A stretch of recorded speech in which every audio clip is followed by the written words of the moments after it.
Ìyẹn ọlọ́mọ ṣàánú Afúsákí lórí sọ̀rọ̀ yìí wọ́n ti ń pẹ́ jù. Ọlọ́mọ ṣàánú mọ́wọ́ jẹ́ sórí sí. Àti dé hospital wọ́n fi wa lọ́kàn balẹ̀ pé ara ọmọ òun yá. Ẹ calm down. Ọlọ́mọ ṣàánú mọ́wọ́ jẹ́ sórí sí. Ó kò mọ̀ sáré ṣúwá wọ́n ti lọ́kọ́ lọ́mọ lọ́kàn. Kò sí nǹkan kan àlàjá. Ẹ mọ́ wọlé àti dé hospital wọ́n jẹ́ kí n kọ́ sọ ọmọ ṣàánú mi. Ìwọ náà mọ̀ gbàdúrà. Wọ́n ti dé òòrùn Ọlọ́run ṣe o. Ẹ káàbọ̀.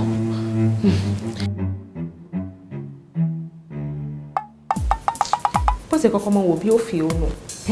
Wọ́n yìí sọ̀rọ̀ ní at first. Ó dákẹ́ lọ ṣùwá ní. Mo ti calm down, ó ti ní farabalẹ̀.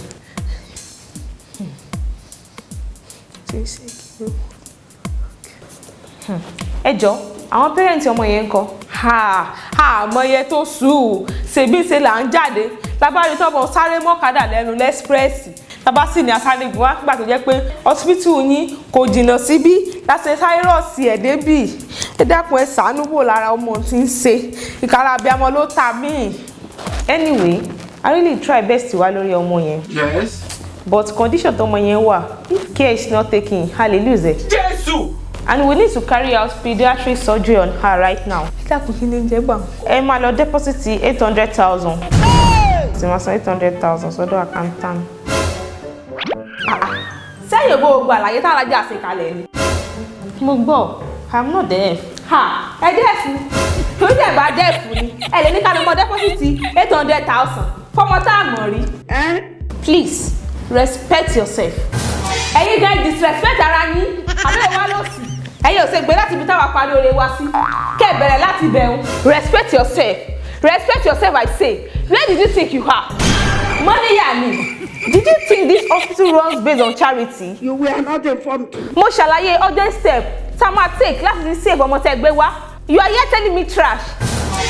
Alájà ìkìlọ̀ fún wọn. Ìyìn ìráyè o, ìyìn wá wọn lẹ́ o.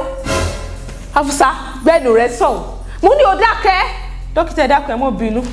Ẹ wò ẹ jẹ́ ká kọ́kọ́ tọ́jú ọmọ náà káwọn mọ̀lẹ́bí rẹ̀ bá sì dé á sì mọ̀ nǹkan tá a ṣe sí owó òun bóyá ṣòro ni àbí ṣòro kọ́ ló jẹ́ fún wọn àti ilé sọ ìdákun ẹ kọ́ bá a ṣèfù ọmọ yìí náà ẹ jẹ́ ká rọ ọmọ tiẹ̀ kọ́kọ́ yáná ká tó mọ̀ nǹkan tá a mọ̀ sọ ká tó mọ̀ sọ̀rọ̀ owó ẹ dákun ṣe bẹ́ẹ̀ yìí náà bímọ nítorí Ọlọ́run. Please ẹ má kàṣẹ tì mí lọ́rùn because bẹ́ẹ̀ yín sọ̀rọ̀ tí ó dẹ́bẹ̀ ní pé bóyá mi ní kí n lọ fi sálárì tọ̀dọ̀ mi kí n fi bẹ̀rẹ̀ treatment fún patient tí mi mọ̀ rí from nowhere tí mi mọ̀ yẹn tó ṣú. No problem. Please, if you know you are not ready to make the payment, madam, ẹ jọ̀ọ́ ẹ gbé patient yín kúrò ní hospital for me. Because we actually need the bed space sef. Only stop mi ti bẹ̀rẹ̀ treatment látàárọ̀ ẹ ready láti make payment and a lot of patients wà ń ta that they are ready to pay because ẹ kàn stress mi ẹ. Here's my dog. Ẹ mọ̀ para yín. Aláìlera ti tọ́jú aláìsàn. Exactly. Ẹ kọ́ lè bá necessary. Òkú ni mo yà ọ́ tó yẹ kí wọ́n gbà sí hospital. Dábàá lé ẹgbẹ́ tí mo ní sẹ́.